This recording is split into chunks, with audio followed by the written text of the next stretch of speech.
I'm Irene Bedard, and you're listening to You Might Know Her From with Damien and Anne.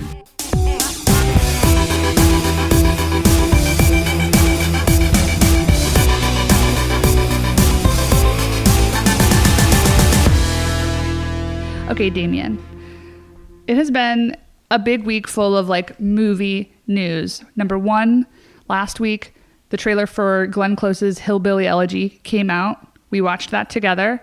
There's a lot of prosthetics, a lot of accent work. I'm not sure how I feel about the movie as a whole, but I'm 1,000% in on Glenn Close. There are only 3 types of Terminators, baby. Between Glenn Close and Amy Adams, they have 13 Oscar nominations and 0 wins. I feel like Ron Howard just put them together in a movie so that somebody could, like, they're going to for sure just going to give somebody an Oscar. But I feel sad because I feel like it doesn't even matter. The Oscars aren't going to happen in person anyway. So, like, what is the point? I don't want Glenn Close to win her Oscar the year that there are no Oscars. Like, let Amy Adams win her Oscar the year there are no Oscars. She's going to be like Aaron Tveit and only, like, nominated, the only person nominated in the category. Hopefully she is, and then she refuses the nomination like Julie Andrews at the Tonys when she was nominated for Victor Victoria, and she was like, I will not accept this nomination because no one else was nominated. Love her for that. Okay, so that happened. And then also, God bless my friend Ben Zweig, friend of the podcast, who sent me the sort of conversation between these 3 women, Meryl Streep, Diane Wiest, and Candice Bergen, who are in the new Steven Soderbergh movie, Let Them All Talk, which is coming out soon, I think. If you haven't read this interview, it is wild. The premise is basically there was an outline written by Deborah Eisenberg, who's a short story author, novelist. She wrote this story about a woman who's like accepting an award and going overseas, and she brings her friend. And then I don't really know who the third woman is, but the third woman is obviously Candy Bergen. Anyway, there was no script. There was just an outline, but these 3 women improvised all of their dialogue while on the Queen Anne ship. Apparently they all had to like be in tuxedos and formal gowns the entire time because the Queen Anne is so fancy. And this interview with the 3 of them is just so wild. I can't wait to see this movie. Like, what the fuck is it going to be? And the idea that these 3 actresses in their 70, they're all 70 plus, improvising their lines, I can't wait. But the interview is really choice. Do you think the takeaway from the interview for you, did you think at all that Candice Bergen didn't like Meryl Streep? Oh, completely, 1,000%. Okay, just because it literally was like, Meryl Streep is like, Steven Soderbergh asked me to do it, and I've always loved his work, and I was like, of course. And then I recommended Diane for my friend, my best friend, and then there's no mention of how Candice Bergen was involved. There was no mention of But then later on, this is my favorite quote. I like screenshot it because it said, someone said, like, it seems like, Candice, you had like a backstory that was about like not liking Meryl's character. And Meryl Streep said, well, I can tell you how Candy did it because she didn't even talk to me. I thought she didn't like me. I thought, what did I do? What did I say to her? I would say to Diane, what did I say to her? So I think there was a little of method in there, right, Candy? And then it says, Bergen laughs. I mean, there was, but no. We worked so fast, so there wasn't a lot of time to sit around and schmooze about work. And Streep responds with what, Anne? Your favorite word. Right. Right. Period. Damien gets so mad when I respond to a text right. I never add a period. But that is aggressive. Yeah, it's like my mom saying K to things where I'm like, Mom, can you do X, Y, and Z? And she says K or a thumbs up. No. You've got to add KK to make sure that everybody knows it's casual and it's light in tone. Yeah, I think an A-OK is better. An A-OK emoji is. But also, how did Candy Bergen and Meryl Streep, like, how did they not know each other before this, right? Meaning, like, how have their paths not converged? It seems stupid to me. TV versus film, baby. TV versus film. Candice Bergen was a model. I mean, I guess she was an actor in but film. She was in the film world. She was in the film world. Yeah, she was like, because she would kind of ran with that crowd of 70s, like when she was a model pre-Murphy Brown, obviously. Right, and she was like friends with the SNL people. Like she was friends with like Gilda Radner and all of them. I mean, look, this movie, if they made this movie 80 times a year, I'd go see every single one of them with a different mix of actresses. It doesn't matter. But is it surprising that Meryl Streep got this? No, it's not. I wish it would have gone to Glenn Close. I wish it would have gone to Angela Bassett. I wish it would have gone to Shreyas Agdashlu. I wish it would have gone to like literally any other laundry list of people besides Meryl Streep. But will I be excited to see it? Yeah.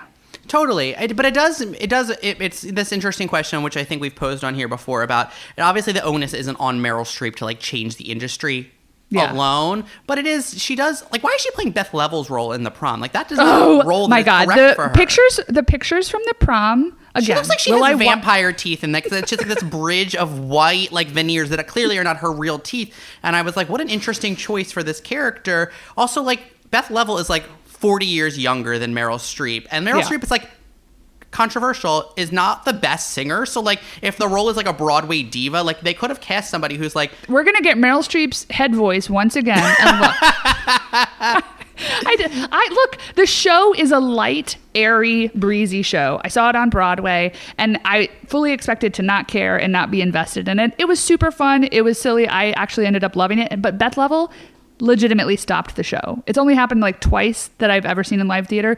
She full stopped the show and then she started sobbing because the audience rose to their feet and were applauding her so hard. Oh, I love and that. cheering her. And I was like, oh God, I love Beth Level so much. She's so wonderful. And she also knows how important it is that at this point in her career, she's getting like standing ovations and stopping the show.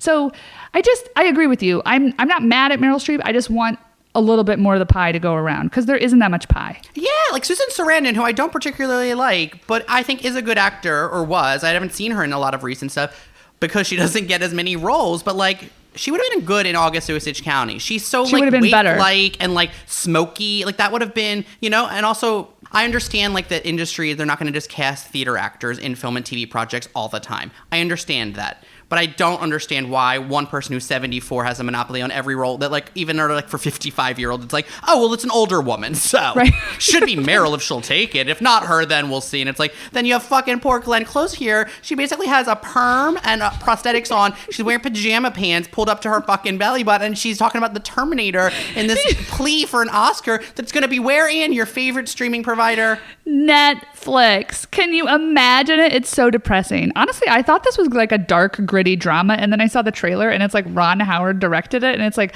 so soft and gooey, and I was like, okay, this is not what I needed. I need Glenn to be in a gritty indie drama. Although I don't know that that's going to win her an Oscar. It might have to be Ron Howard that wins it. Right. Period. Anyway, it was a big week for movie news, so it was very exciting. Yeah. Oh, and you know what else I want to talk to you about? Or I want to ask you. Shoot. What are those DMs looking like about that book that you are a featured writer in? Oh my God. Thank you so much for asking. We've actually got a couple books left. So we have received some people DMing us for copies. Thank you so much for those. We will get those out to you. But also, if you are invested in this, I have an essay, as we've said, about my sexual love for the sound of music in the new collection she founded at the Movies, Women Writers on Sex, Desire, and Cinema, edited by Christina Newland. This is a book full of essays written by women about desire and sexuality in film. It's super hot. There's stuff about Set It Off. There's stuff about The Sound of Music. There's stuff about Gene Kelly, Timothée Chalamet. I'm very happy to be a part of it. And if you want to get a free copy of the book where I inscribe something super creepy and strange to you, all you have to do is leave us a new review on iTunes and send us proof that you're following us on social media. If you've already done all of those things, all you have to do is get somebody new to do it. So literally just track somebody down. You can get somebody from Greenpeace on the street. You can talk to your cousin. You can get I guess nobody really, I don't know what people's fuck buddy situations are right now because I feel like it's such a... it's a whole complicated process. You need to vet people, you know what I mean? So it makes the casual part of it like, you can't really have it. It's very hard. But get somebody casually, take a picture of their phone to leave us a review, and we'll get that copy out to you ASAP. Just send us those DMs, and we will get you a copy if she found it at the Movies. Brilliant. Beautiful. If you like our podcast, if you like the people we talk to, you're going to be into this collection of essays. And if you want to just support Anne and don't want a free book, we'll include a link to on how you can buy that because it is from overseas. So we'll include that as well. The other thing we're super excited about this week is this interview we have for you. This is with actor, activist, and Disney princess Irene Bedard. Irene is, of course, the speaking voice of Pocahontas in the Disney film. We are coming up. It is the 25th anniversary of Pocahontas this year, which is outrageous. Oh my gosh. And this is our very first Disney princess on the show, which was a huge coup for us. We got to sit down with Irene and talk about her vast career. She's been in the business for like 30 years, and she's actually lived the majority of her professional life in Ohio, which is wild. She was born in Alaska, spent some time in New York and LA, but basically lives in the same town as Dave Chappelle in Ohio, and they both make their like personal lives and professional lives work out of Ohio, which is wild. Yeah, it's cool to me that she sort of has, like, as she said, like a quote unquote normal life, but like what is normal? But she's sort of away from the industry, but then has consistently been working in things that you for sure know. She was on The Mist on Netflix. She had an episode of Westworld. She, reprised her role as Pocahontas in Ralph Breaks the Internet recently. So she is still kicking out hits and working with people like Ava DuVernay and Terrence Malick and has a very cool career. I think you're really going to enjoy this interview. You might know her from Pocahontas, Smoke Signals, The New World, The Mist, Ralph Breaks the Internet, and Lakota Woman, Siege at Wounded Knee. We are here with actor, singer, activist, Disney princess, Irene Bedard. Irene, thank you for being here on You Might Know Her From. I'm so glad to be here. So, Irene, you voiced the title character in Disney's Pocahontas and also served as her physical model. Can you talk about that process and like whether or not Disney scouted you? Did you audition? How did you get the call? My very first film was a Disney movie. It was called Squanto, A Warrior's Tale. It was a live action movie. A lot of us get to, continue to go on in the Disney universe, basically. The second film I did was a movie called Lakota Woman, Siege at Wounded Knee, which Jane Fonda produced. But one of the producers, Hene Gigama, was also working with Pocahontas and with Walt Disney. So I don't know how that all came about at the timing. I just know I got to go meet with Mike and Jim, and they're just hilarious. So we just had the best time ever and laughed a lot. I mean, I walked out of there kind of going, at least I, got a good hug, Like, how did they tell you we actually want to model the physical image of Pocahontas after you? Because I feel like that is another level if you think you're going to just be the voice of the character, that then you're actually going to sort of have your expressions and your mannerisms attached as well.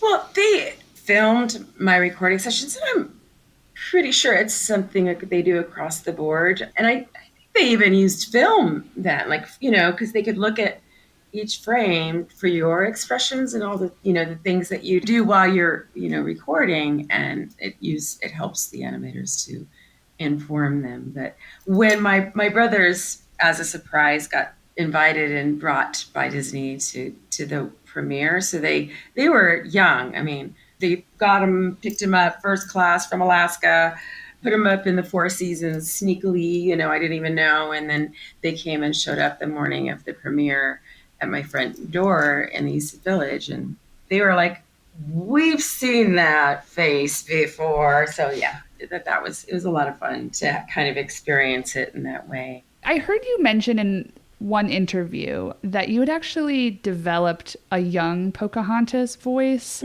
that didn't end up getting used in the film, but that you had sort of developed, Pocahontas historically was, I think, an 11-year-old young girl. So can you talk a little bit about that and the vocal work that you did to prepare? I mean, at the time, it was something that we did bring up, and we brought up was the fact that, she was this young girl. And I thought that would make it a much more interesting story. I mean, and they were also very much wanted to involve me from my cultural perspective, and from my female perspective, all those things. They were very, very giving in that way. So we had that conversation, and and I gave her a younger voice, but probably I would have to work that one up again. I thought it was really amazing that they worked so diligently to do what they could to pull in those right things and culturally from those cultural perspectives. I know ultimately, the historical inaccuracies were something that a lot of people think about today, but with good order. But I think that it really did introduce a lot of people around the world to the basic concepts and values of indigenous cultures. So I thought that was a beautiful thing. And you know what I thought was really great was they allowed me to try it and do it because I thought what a great thing for little girls to think about, that, we can all be heroes. And it doesn't matter if you're an 11-year-old girl. I mean, she stopped a war from happening. I mean, whoosh, that's amazing. So 10 years later, you portrayed Pocahontas' mother in Terrence Malick's The New World. Can you talk about, we just talked about Pocahontas. Can you talk at all about how your relationship to sort of this legacy of Pocahontas has changed over the years? And obviously she is an important part of your career. And even more recently as well. I think getting the chance to kind of go through that legacy and then getting to work with Terrence Malick. Is that what you call him, Terry? Yeah. Love it. Well, he's beautifully insane. And so I thought the same thing too. I was like, I just called him Terry. And he's like, no, my name is Terry. And I'm like, hi, Terry. Terrence Malick. No, and that it to me, I still go through so many of those moments when the lifetime that I've had with Pocahontas, and I've had people who have asked me, like, doesn't that bother you because I have a body of work? And no, it's kind of like getting to be Santa Claus your whole life, and what a great legacy it is. And why on earth would I have any trouble? It's full of joy and happiness for me and everyone. So why would I have trouble with it? So. You mentioned that when you were offered Disney's Pocahontas, you asked veteran actress Tantu Cardinal for advice about whether or not you should take the role. Did you happen to have any similar conversations with Q'orianka Kilcher, who ended up playing Pocahontas in The New World? Was there some sort of transference of mentorship in those ways? Well, I think so. I mean, you have to understand it as well that our Native and our Indigenous community, and in particular, that world is very small, but in the vast world, also very small. So, she's always going to be my little sister, or my little niece. Even, she can call me auntie anytime. And I feel that Tantu is a mentor to me, and my Nupiaq values is humility. So, never would call myself a mentor, but I would definitely say that I've had to kind of understand for my own self over the years. If I'm just a girl from Alaska, and I can't speak for all Native Americans, and I just want to tell these amazing stories of these amazing women, and I've had this chance to do it, and then out of it, those experiences and the memories, and then getting the chance to portray people who have lived or who are currently living, and wanting to just make sure that you pay full and complete respect to every aspect of what makes the truth of their story. As you just mentioned, like so often in Hollywood, Native American and Indigenous actors are asked to portray historical characters and then are tasked with having to reenact scenes of violence or trauma. However, in 1998's Smoke Signal, it was more of a slice-of-life character study based on a Sherman Alexie short story. And this film, for our listeners, was groundbreaking in that it had an all-Native American cast and production team. It was an indie darling. And then in 2018, it was selected for preservation in the National Film Registries for being culturally, historically, and aesthetically significant. You were just a few years into your film career, but did you note the significance of that experience in that moment? With Smoke Signals at the time, it felt that way when we were filming it. It felt like I was in this place that was very homey, and we laughed so much. And it was, when you go into, Indian country, anywhere, Native country, the first thing they do is like, come on, get out of the cold or the heat or whatever it is, sit down and have some tea and food, and let's, where have you been? What's your journey been? Let's tell stories and sit around and enjoy and laugh. And that was the one thing that I enjoyed about that experience there. And then just to kind of realize the people that were this cast, and it just felt that sense of spark that was, everything was right, and that we had to get it in 1 or 2 takes or else, and we did. Irene, is there anything that you've worked on that you feel captured the same magic, that sort of spark you talked about on Smoke Signals? Something that was exciting for you, or that you wish, was exciting but more people had seen? Oh yeah, there are so many songs my brothers taught me by Chloe Zhao. She is just skyrocketing, and I'm just so amazed for her. But if you haven't seen Songs My Brothers Taught Me, she spent a few years out there on the Pine Ridge reservations, living, and soaking this in. So that's one for sure. The Bygone, which is streaming out right now. So I hope if you haven't had a chance to see that one, it's something you can see. And if you don't know about the murdered and missing Indigenous women, then please look it up. We have the highest per capita in the United States for murdered and sexual assault. And those women have often fall in the cracks in the legal and justice system. So my sister actually was my dedication. My sister is now passed away, but she is bygone. But she was a victim of human sex trafficking. So this was something that was very important to me. And I think it was extremely heartfelt and well done. So, Irene, you've worked with a lot of great indigenous actors. You sort of said earlier that there is actually a small community. So by our count, it seems like you've worked with Adam Beach 4 times, Tantu Cardinal 5 times, Elaine Miles at least twice by our count, and I think 10 times with both Russell Means and Wes Studi. Is there a sense of community among you? Like, do you have the phone numbers of all of those people? Do you have like text chains? What is the sort of conversation and community like in Hollywood? It's funny. I was doing an interview with a journalist, and she mentioned something about someone that I know, and someone that she felt probably needed to have someone reach out to her. And do you need her number? And no, I don't. No, I mean, and it's so funny too, because going Adam Beach, and it was my first film and his second, but I call him bro. He calls me bro. I mean, that's the thing. It's a very small community, very small tight-knit community, really, and we do feel like we're all the Mitakoyoyashi, we're all related thing, so. Okay, Irene, your recent credits include genre pieces like Westworld, The Mist, and the upcoming adaptation of Stephen King's The Stand, which I am very excited about. Mm-hmm. Have you found that you are more interested in pursuing genre pieces at this stage in your career, or is this simply you're fielding what is coming your way?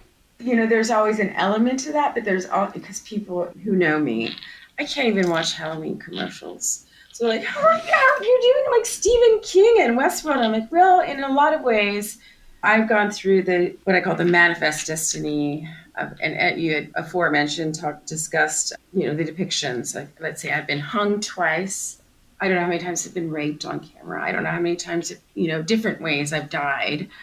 In a lot of ways, you could say that I've been doing a kind of genre, a horror genre as it is anyway. And really, it's just a matter of changing out the imagination of, what the monster is. So, yeah. I actually never thought of it that way, but that's exactly right. That's exactly right. So, I think pretty much everything has its own genre. So, and I get what you're saying because, Westworld, is it sci-fi? Is it a Western? Is it about consciousness? What is consciousness? Yeah, totally. Yeah. One of the things we were most excited about in our research for you is connected to our love of old Hollywood. This is something that Damien and I share and that we are super passionate about. So we found out that as recently as 2010, you were shopping around the life story of Molly Spotted Elk, mm-hmm. the first Native American starlet who was born on a reservation in Maine, performed in vaudeville, attended UPenn, and then danced in Paris. Mm-hmm. Now more than ever, there seems to be an interest in uplifting the voices of marginalized or lesser represented communities in media, and also like a renewed interest in telling untold Hollywood stories. So can you please tell us, is there any chance of reviving this project? We are like super hot for it. I know, and I've been for a long while, along with my production company, had conversations with her daughter before she passed. I will, if I don't get it done, then I'm passing that torch along. But that's definitely has been a passion project of mine for a long while. So, yes, I hope so. Even though I was born and raised in Alaska, my father was born and raised in Skowhegan, Maine. So my family's history is there, too. He was Métis Cree, French Canadian, and Cree Indian. And they went there after World War I. Just to me, I love the old Hollywood and love her story. It is an story. She was told by jazz musicians that she should go to Paris, and she became a muse to painters and sculptors and married a French journalist, Archambault, who during the invasion, they went underground, and she and their child had to escape over the Pyrenees Mountains. I mean, it's an epic story. Yeah. Epic story, beautiful story. And so I'd love to get the chance to get it made, and not even just love, I'm going to be doing that promise as far as I can take it. Irene, we are now entering the part of our show that is rapid fire. And I will preface this with a rapid fire for Anne and I, because these are sort of all over the place because you have a vast career that we need to cover, but there aren't going to be a lot of segues, so bear with us because we're going to throw a lot at you. You can take your time if you need to, okay? Irene, if you had to choose between one of these two people associated with Alaska, who would you choose? Sarah Palin or Jewel? Jewel. Okay, Irene, on the Tyra Banks show, you said you were intentional in not taking roles that were written for a specific race or ethnicity that was not your own, which begs the question, what's the biggest or most interesting role that you turned down because you felt you were not right for it? You know, at the time of saying that, it was like, you know what? I mean, we don't have enough depictions. I mean, and when I did the Harvard panel and just the fact that we were invisible in the invisibility report that Annenberg Foundation did. We weren't even represented. We weren't even there. So I'm just playing the romantic lead, right? You know, so it doesn't matter what my ethnicity or race is. And so, but I would put it back in because there's so few depictions and I got to play the romantic lead. And why not? You know, I'm in the fabric of society. I'm not some script tool or the places that we have all gone with the history of Hollywood in general, and you know, and where we've gone from and come from and where we're going to and all those things. So basically I think that it's gotten a whole lot much more in a space where I don't feel like I necessarily have to push so hard to have those portrayals even available to us, you know. But would you play a Latina or Hispanic woman if... Well, like, even in Tortilla Heaven, I made it very clear. You certainly did. Yes, that I was not Hispanic or Latina, but in New Mexico, there's a, you know, big Native American community, so I'm Native American. I think Elaine actually, she had felt the opposite, Elaine Miles, but I don't know. We'd have to ask her. But, yeah. We're going too soon, so don't worry. Okay. Oh, good. You are 5'8". Linda Hunt plays the voice of Grandmother Willow in Disney's Pocahontas. How much taller than Linda Hunt are you? Sometimes I'm 5'3". But anyway, she was one of the first of anyone, maybe, except when I go home to the village, where I'm like, oh, I'm tall. You know, my grandma Irene, you know, was about her size. You know, so I never get this point of view. So yeah. You mentioned that you've never met Mel Gibson, which is maybe for the best, but you did meet Linda Hunt, right? Just describe Linda Hunt in one word. Beautifully strong and tough. I mean, she's Grandmother Willow. I mean, and especially in my meeting of her, because we didn't do any recording sessions together. So, and we had passed through, and so it was like, oh, she's my Grandmother Willow. And then, and then we had the premiere and over the years and everything. So to me, even still, when, you know, seeing her and all kinds of things, and just, oh, it's Grandmother Willow. I still have that thing. It's a little bit thing. Irene, you worked on 2 Stephen King projects, The Mist and The Stand, and 2 Terrence Malick projects, Terry Malick, Tree of Life, and The New World. If your car broke down and you only had their 2 numbers in your phone, who would you call? It's going to be Terry. I can smell it. That, you know, because then it would be an incredible across-country road trip with 2 entirely beautifully insane people. I'm into it. Okay, Irene, we have to talk about this one credit on your resume. You starred in the 1996 film Navajo Blues. The director was Joey Travolta, John Travolta's brother. What can you tell us about Joey Travolta's process? Joey Travolta just loves making movies and loves explosions and car chases. And I had the best time making that movie. I made lifelong friends. It was fun to kind of see you do some, I mean, it wasn't broad comedy, but it was a different type of Irene than we see in a lot of stuff. And that's the thing that I really am relishing, the idea of why I like to do more animation and things like that, because a Native American person doesn't get a chance to do a lot of comedy, and it's why the same thing of just when I get those chances to pepper it in, I love it. Okay, Irene, you have said that there is a sisterhood among the actresses who voice the Disney princesses. If you had to choose one of those women to share a room with at a hotel during one of those like Disney conventions, which princess actor would you choose? Do you need me to name them for you? No. So Jodie Page, we just did the Give the Kids a World, an event to raise funds for kids with life-threatening illnesses to go and have this beautiful time at this village down in Florida. So that I would go anywhere with all of them, anytime. So I'd have to say all of them. But you were tight with Jodie Benson and Jodie Page, Linda, and we're like kind of this little the sister pack. Yeah, that Okay, Irene, you were nominated for a Golden Globe in 1995 for Lakota Woman, Siege at Wounded Knee. Your fellow nominees in that category were Joanne Woodward, Diane Keaton, Kirstie Alley, and Diana Ross. Which of those 4 women was drunkest at the ceremony? Joanne Woodward, because she wasn't there.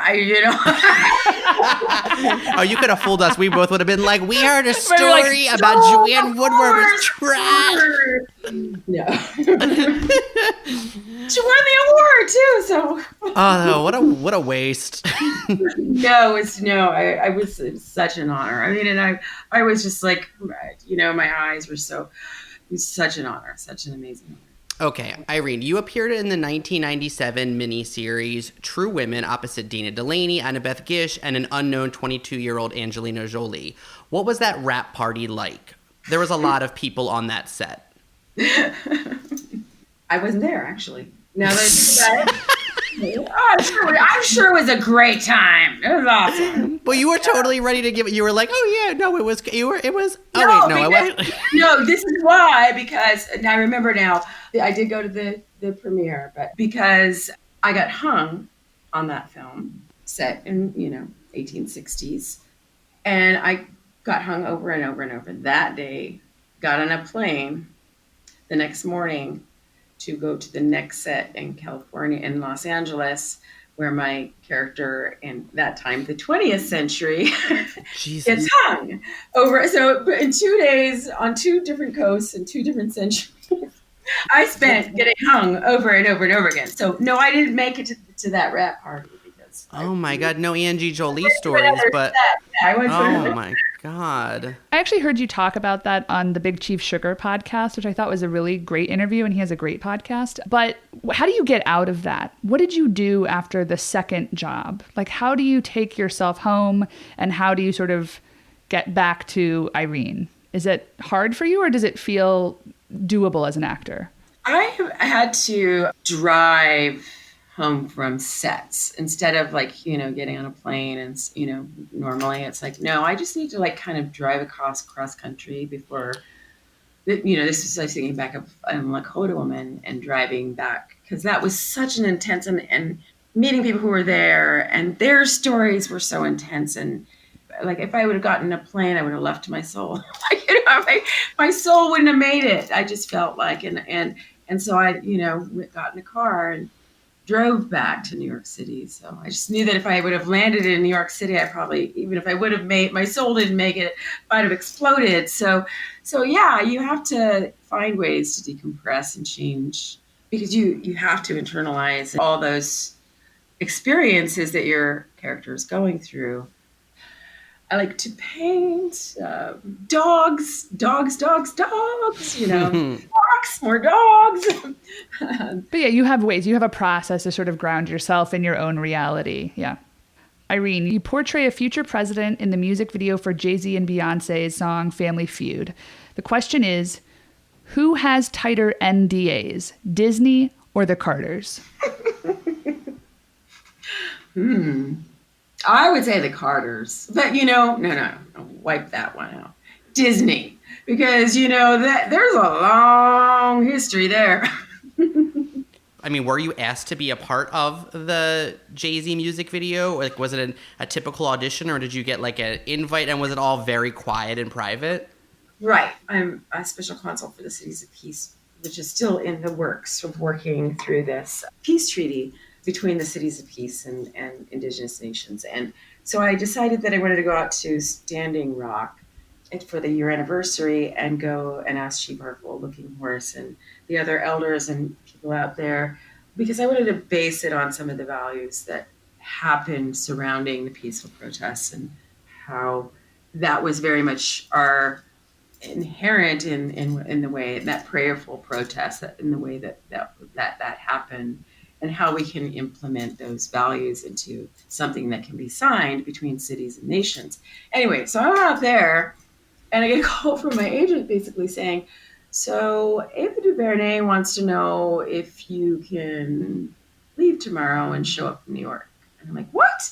For the Untitled Something project. And I don't remember what it was Untitled for. But I was like, Ava DuVernay, I love her. So yeah, all right. You know, and it's interesting enough, I was supposed to go and do this women's ceremony tomorrow. So, you know, I'll go do this women's ceremony with Ava. And I show up there and lo and behold, I'm doing a Chasey video. You're very badass in it. You look incredible. You and Omari Hardwick are both very attractive. And I was like, I think I watched this before, but obviously like I wasn't plugged in and like looking at all of the things. And I was like, oh, yes, you are good. So yeah, she came in and said, how do you see her? And there was a certain kind of array of beautiful or amazing, incredible wardrobe to choose from. But I wanted to do something where if you think about which 4 also is 4 is a number that's very involved in you know, the 4 directions, and, you know, and 4s and 7s are very important. So I thought, well, I'll do the 4 directions version. So the red and black represent my Alaska native, the Tlinkits and the you see a lot of the reds and blacks. Basically, they were all representations from that I could say were kind of representations of Turtle Island, and everything that I have is representative of so much of the fabric of America and Native America. And here we are. Let's just try to build bridges instead of burn them, okay? Irene Bedard, thank you so much for joining us on You Might Know Her From. This has been a total pleasure. Me too. Thank you. And we're ready for Molly Spotted Elk. Oh, yeah, me too. Thank you.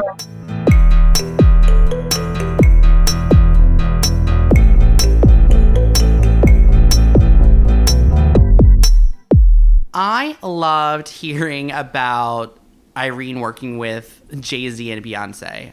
I loved this idea of her getting this call from Ava DuVernay, or from her people to work in this video. Super secretive. And also just like the idea of, like who had tighter contracts, Disney or the Carters. It still makes me laugh, so good on us. One of the things that didn't make the cut of the interview that I'm a little sad about, but I just wanted to bring up here for our listeners, is that we watched all of Irene's arc on The Mist, which is available on Netflix to stream. And it's very important because she plays a lesbian in it, which is like, we're going to track down any lesbian performance that any actress on the show has ever done.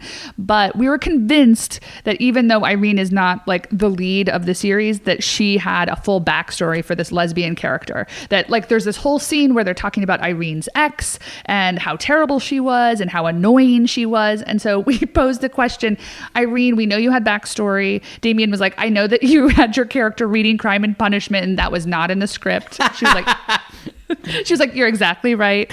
And it turns out that she did have a whole backstory. We were like, what is so annoying about Kimmy, your ex in The Mist? And she was like, well, she wasn't really ready to reveal. She said it was private between them, which Irene, either you forgot or it really was private and I love you even more.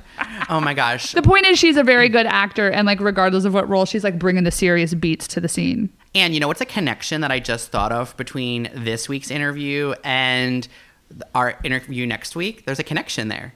Oh, I don't know. I have no idea what you're going to say to me. They're both in the Disney family. That's right. They're connected by the old mouse house. Yeah. That's a new thing. We should try to do that. We should try to connect one interview from the next and see if we can do it. Like 6 degrees of, episodes, like whether it's... So we can we can connect each of our episodes to each other. Oh, very nice. Yeah, we're going to do like our celesbian chart, but do it with You Might Know Her Froms. Great plan. Okay, great. We're super psyched for next week's episode. So make sure that you're joining us back here. Make sure you're subscribed so that you get that popping into your feed every Thursday at 1 a.m. That's when they release, folks.